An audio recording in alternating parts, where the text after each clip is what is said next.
조선이 선비의 나라라 그랬을 때 그 가운데서도 가장 우리에게 친숙한 분이 이제 율곡 이의 선생이 아닌가 싶은데요.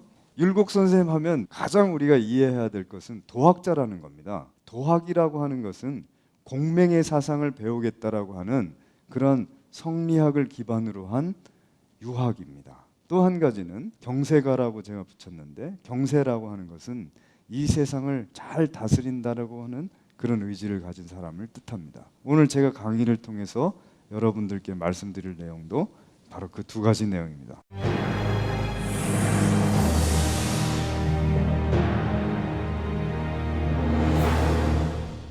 도학이 뭐냐? 도학이란 공자와 맹자의 도를 계승하겠다.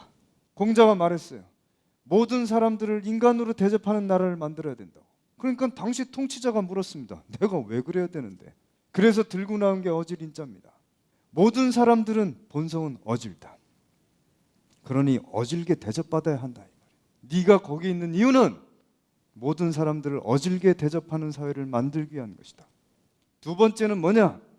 이 세상의 모든 사람들이 선하게 대접받을 수 있도록 봉사하라.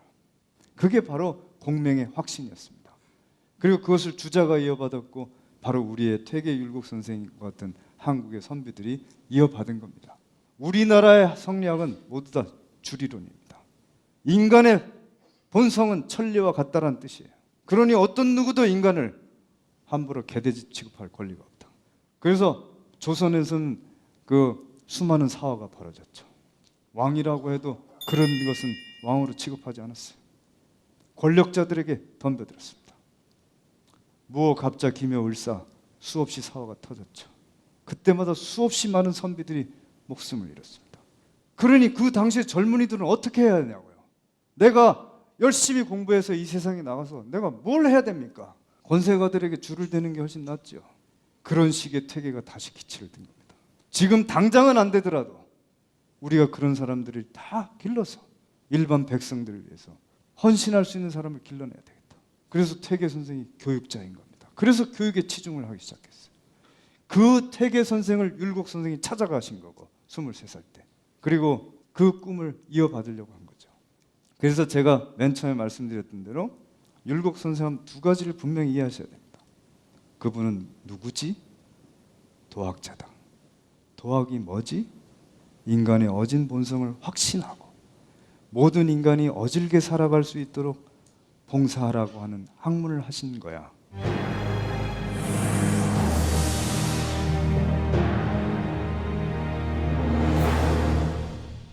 율곡 선생 관직 생활에 약 20여 년간 있었는데 그 당시에 조선이 건국된 지 이제 200년이 넘었어요. 이미 200년이 넘은 나라가 그 쇠약해질 대로 쇠약해진 나라를 어떻게 내가 다시 살려낼 것인가. 그러면서 줄기차게 말씀하신 게 경장론입니다. 경장이라고 하는 경은 고칠 경이에요. 고치다.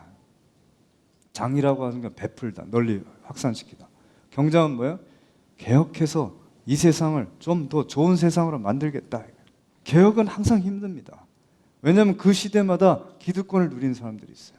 왕이 중요한 주변의 측근들, 외척, 친척, 그 수많은 그 특권 세력가들을 또 기득권을 가진 사람들을 어떻게 내려놓을까요? 그게 바로 경장론입니다.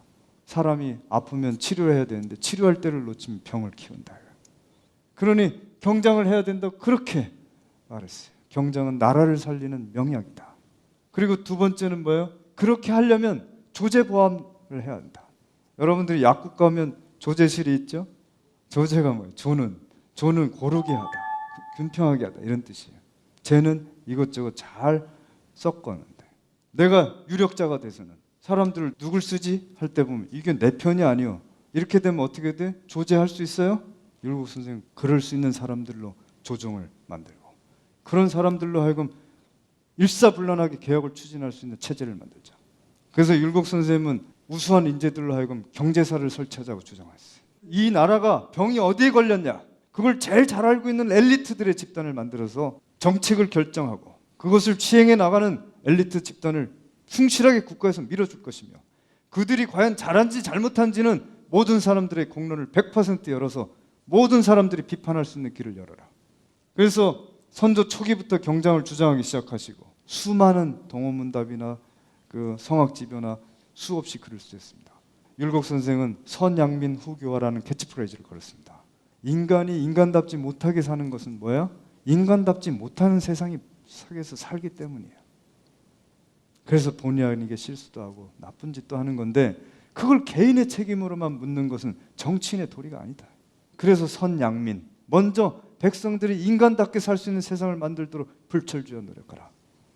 그 다음에 후교화, 과연 인간답게 사는 게 어떤 건지를 알려줘라. 국가의 책임은 모든 개개인이 인간답게 살 수 있도록 하는데 그래서 있는 것이 국가고 그래서 있는 것이 왕이다. 이런 일관된 주장을 하셨던 겁니다.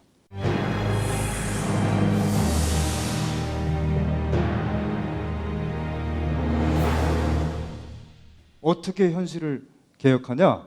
이런 문제에 봉착했을 때 실제적으로 현실적인 문제에 됐을 때는 우리들도 다 어렵습니다.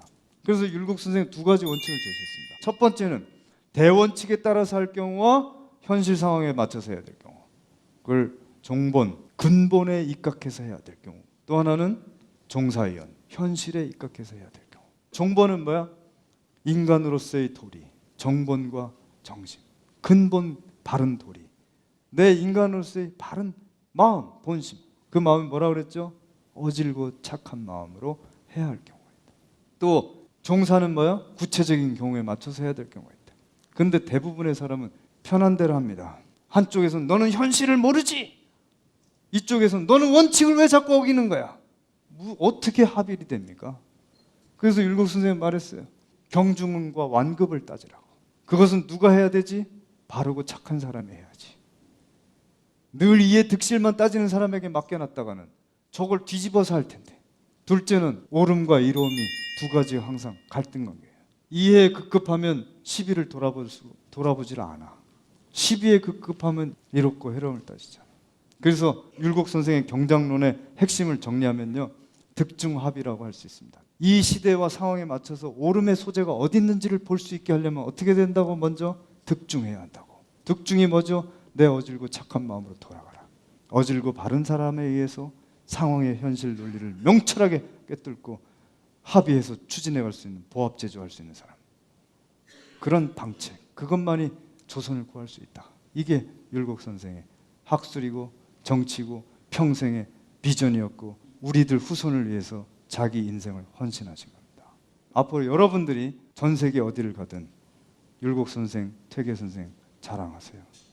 우리는 그런 민족의 후손이라고, 그런 문화를 만들기 위해서 애쓴 민족이라고. 남 다 빼앗고 힘이 지배하는 제국주의 시대에 우리는 못 살았어요. 그러나 21세기는 다릅니다. 이제 힘이 지배하는 세계는 더 이상 용납될 수 없습니다. 우리의 철학, 우리의 문화, 우리의 정신 반드시 높게 평가될 때가 올 거고, 그것 때문에 우리 후손들은 훨씬 잘 살게 될 시대가 올 거라고 저는 생각합니다. 감사합니다.